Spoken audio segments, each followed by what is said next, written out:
Bonjour mon ami investisseur. Aujourd'hui, on va parler de ratio financier PER. Il est essentiel pour évaluer la situation de nos sociétés, pour voir si la société est surcotée, surévaluée. Je vais vous expliquer la théorie, mais je vais parler de la partie pratique aussi. On va faire un exercice ensemble pour comprendre mieux ces ratios. Mais avant tout, n'oubliez pas de liker la vidéo si cette vidéo est utile pour vous. Si vous êtes ici pour la première fois, je m'appelle Michael Ravaneda, je suis ingénieur analyste financier et cette chaîne elle est faite pour les investissements de long terme. Si vous êtes un investisseur ou si vous voulez être un investisseur, c'est la chaîne faite pour vous. Donc n'oubliez pas de liker, de vous abonner et maintenant on attaque les sujets. D'abord, il faut comprendre la capitalisation d'une société. Si on va multiplier la quantité d'actions disponibles dans les marchés par les prix d'une action, on va découvrir la capitalisation d'une société. Imaginez une société qu'il y a par exemple 1 million d'actions et chaque action à ce moment vaut 10 euros dans la bourse. Donc 1 million c'est le nombre d'actions multiplié par les prix de l'action que c'est 10 euros. Donc ça veut dire que la société elle vaut 10 millions. Théoriquement, si quelqu'un achète 5% des actions de cette société dans la bourse, elle sera rachetée complètement. Donc la société elle vaut 10 millions. La quantité d'actions disponibles dans les marchés par une action, elle est décidée plutôt au moment de l'introduction de la société dans la bourse. Il y a quelques critères et variables techniques. On va partir du principe que chaque société va choisir la quantité d'actions qu'il veut avoir dans la bourse. Et pourquoi c'est important de connaître les PER? Pourquoi c'est important de connaître ces ratios de valorisation? Imaginez que vous trouvez une société dans la bourse qui vaut 20 euros. Une autre société vaut dans la bourse 50 euros. Est-ce que c'est mieux d'acheter celle de 20 euros ou de 50 euros? En fait, on ne peut pas penser comme ça parce qu'on n'a pas en fait un critère pour comparer les deux. Par exemple, la société qui vaut 20 euros dans la bourse, elle peut avoir 1 million d'actions. Donc, 1 million fois 20 euros, ça donne 20 millions. C'est sa capitalisation.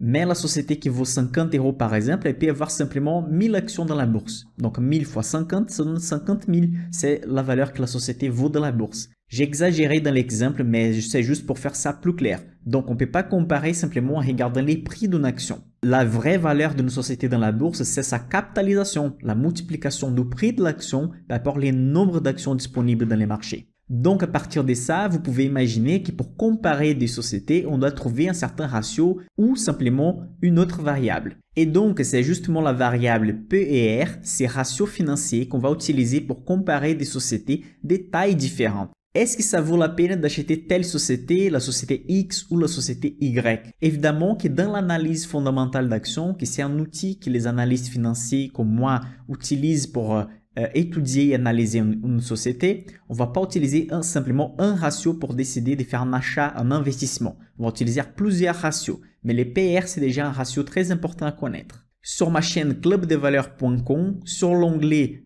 téléchargement, downloads, vous allez trouver un e-book, un livre d'analyse fondamentale d'action où j'explique les principaux ratios d'analyse fondamentale. C'est gratuit, il suffit de télécharger. J'explique les PER et des autres ratios aussi. Bon, on va passer sur mon PC maintenant car je vais vous donner un exemple de comment calculer les PER pour qu'on puisse comprendre vraiment comment on peut interpréter les ratios. Donc, vous voyez ici un exemple. On va commencer par calculer les BNA. C'est très important de connaître aussi les BNA. C'est les bénéfices nets par action. Bon, dans notre exemple, on va partir du principe qu'on a une société qui possède 1 million d'actions disponibles dans la bourse. Cette société a un cours d'action, donc son action vaut à ce moment 40 euros dans la bourse. Et la société a eu un résultat net de 4 millions d'euros à la dernière année. Donc imaginez que la société elle a fait un résultat de 4 millions vraiment net. Elle a déjà payé les impôts, les employés, la matière première, etc. Ok? Donc d'abord, la première chose qu'on a besoin, c'est de calculer les BNA, les bénéfices nets par action.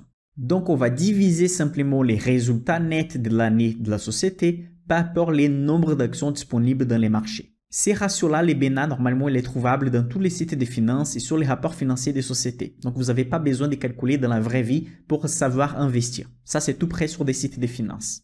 Mais ici, pour faire plus pédagogique, on va apprendre à calculer ensemble. Comme ça, vous allez interpréter mieux les PER. Donc, pour calculer les BNA, on va diviser les résultats nets par le nombre d'actions. Dans ces cas, 4 millions de résultats nets divisés par 1 million d'actions disponibles dans les marchés. Ça donne 4 euros par action. C'est quoi les BNA? Une façon d'interpréter les BNA, c'est comme si dans l'action qui vaut 40 euros à ce moment, on a 4 euros qui vient des résultats nets. Donc, c'est comme si les 40 euros, il est composé par plusieurs tranches et donc 4 euros composent les résultats nets. Après, par exemple, on a les bâtiments, Après, on a les marketing, la liste des clients. Après, donc, ce qui compose les 40 euros sont plusieurs choses et donc on peut considérer que 4 euros sont le résultat net dans chaque action. Et pour connaître notre ratio PER, les Price Earnings Ratio, on va diviser les prix de l'action par les bénéfices nets par action de la dernière année. Donc, on va diviser 40 euros par 4, c'est que ça va donner 10. Quelques remarques importantes ici, c'est qu'on va calculer par rapport les prix de l'action. Donc, évidemment qu'à chaque minute, les prix de l'action va bouger. Donc, on va calculer les PR et la valeur d'aujourd'hui, ça peut être différente de la valeur de demain. Donc, on va calculer les PR à un moment donné, ok? Comme on avait dit précédemment, je ne peux pas comparer une société avec l'autre par rapport les prix de l'action simplement. 40 euros ou 60 euros, quelle action je vais acheter? On doit pouvoir comparer des sociétés. Donc, c'est pour ça qu'on utilise les PR. Dans cet exemple, on a trouvé la valeur des 10. Comment interpréter la valeur des 10 à ce moment? Une des manières d'interpréter, c'est combien de temps on va dépenser pour être remboursé de notre investissement. Imaginez par exemple que la société elle génère 4 millions d'euros par an des résultats nets et si la société vaut 40 millions dans la bourse, on a besoin donc de 10 ans pour être remboursé de nos investissements.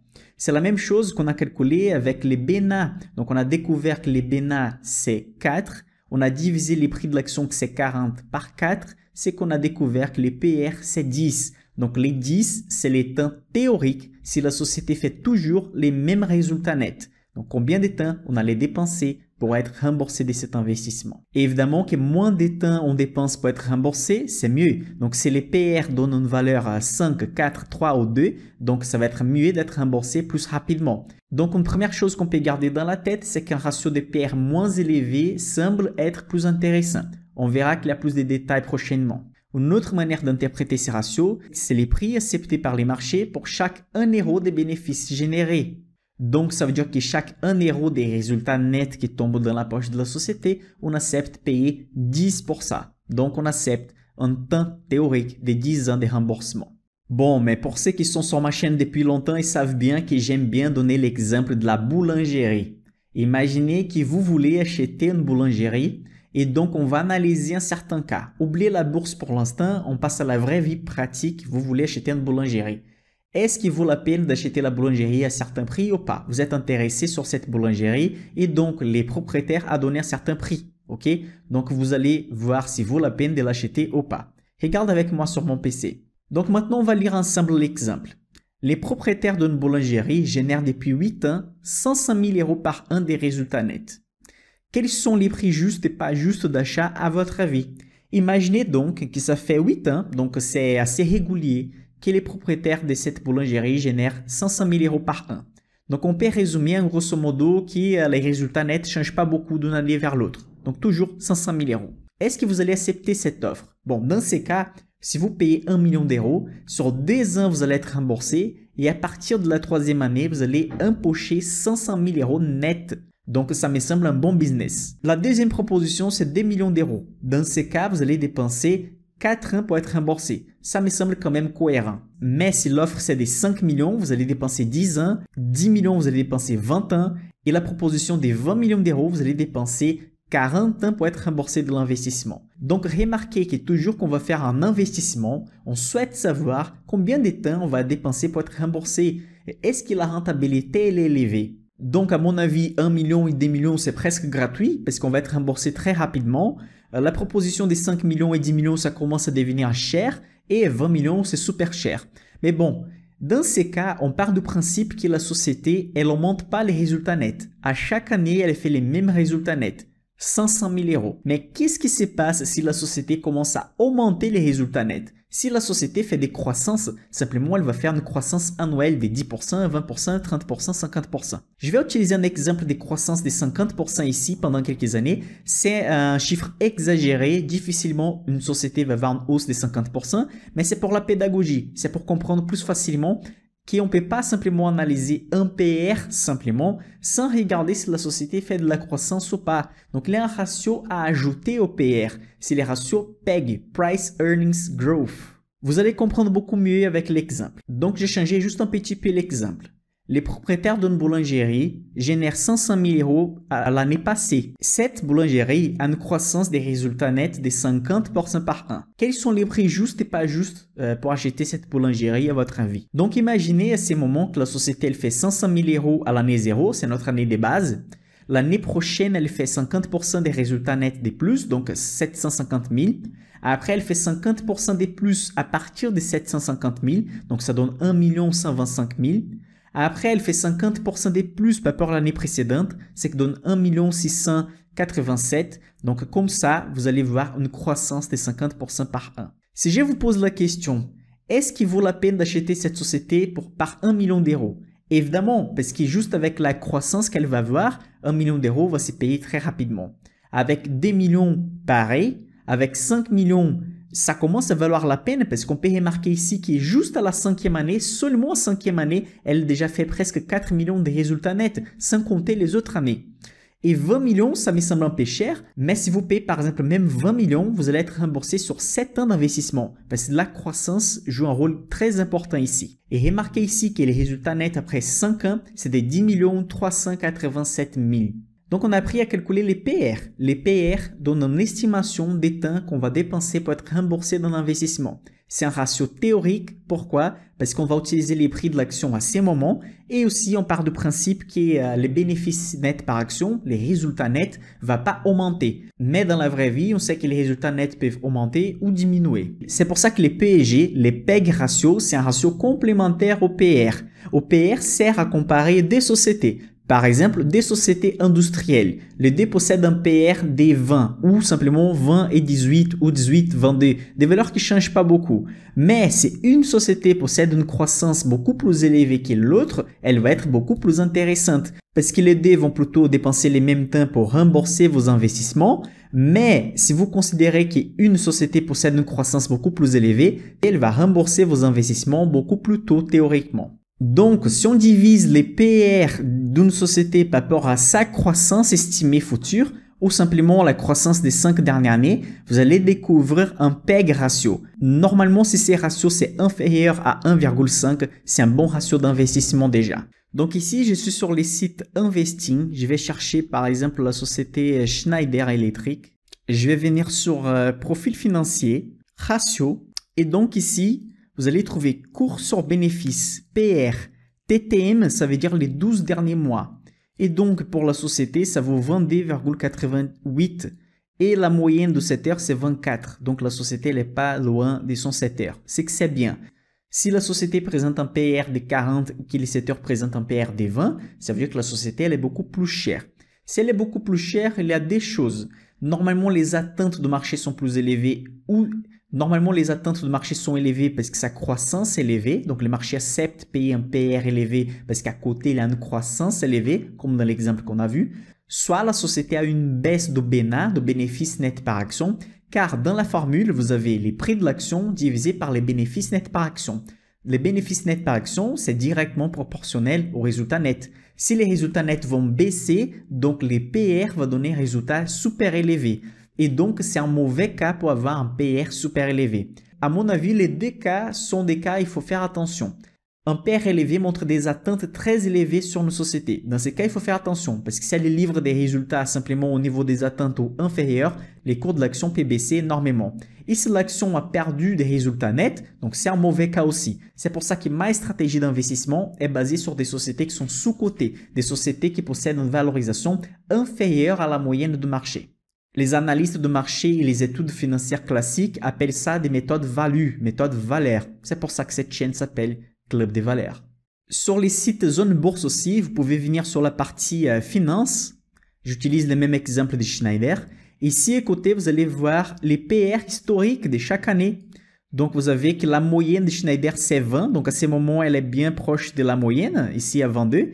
2022, pardon. Et en 2020-2021, la valeur a été beaucoup supérieure. Donc, la baisse de marché et simplement l'augmentation des résultats nets de Schneider ont fait les PR diminuer.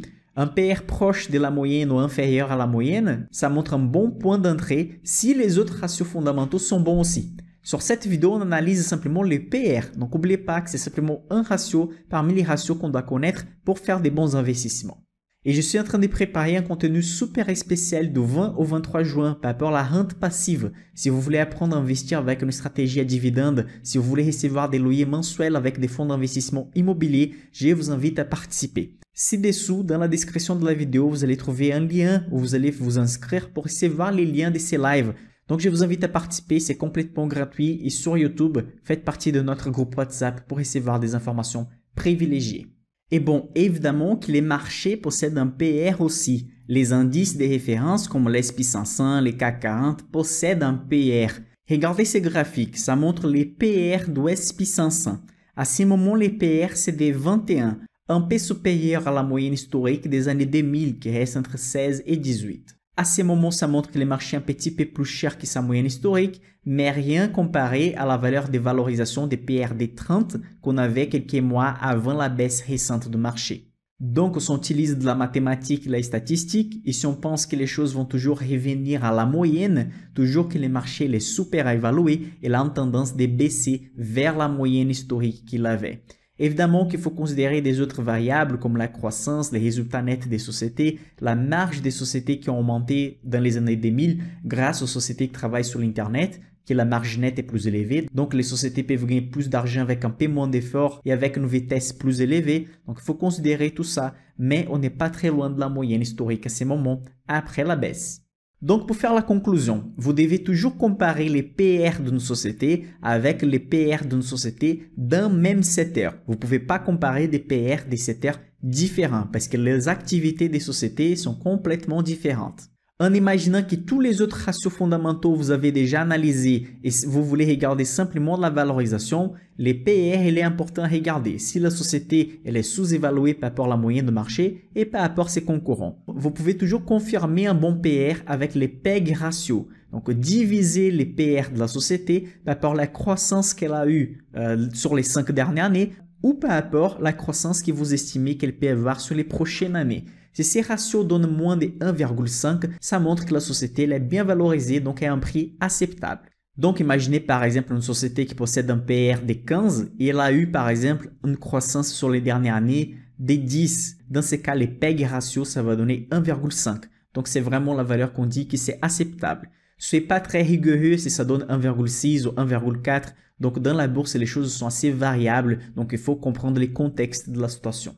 Si vous voulez connaître des autres ratios fondamentaux comme celui-là, si vous voulez avoir un portefeuille recommandé, par exemple des petites sociétés ou des grandes sociétés qui battent les marchés, qui rentabilisent plus que les marchés, je vous invite à faire la préinscription à ma formation d'investissement Insider, la formation la plus complète de la France, je peux vous assurer. Les préinscriptions sont ouvertes, les places sont limitées, il y en aura des places à la fin juin. Donc faites votre préinscription pour recevoir les liens d'inscription en avance et ne pas rater votre place. Je m'appelle Michael Ravaneda et on se voit sur la prochaine vidéo.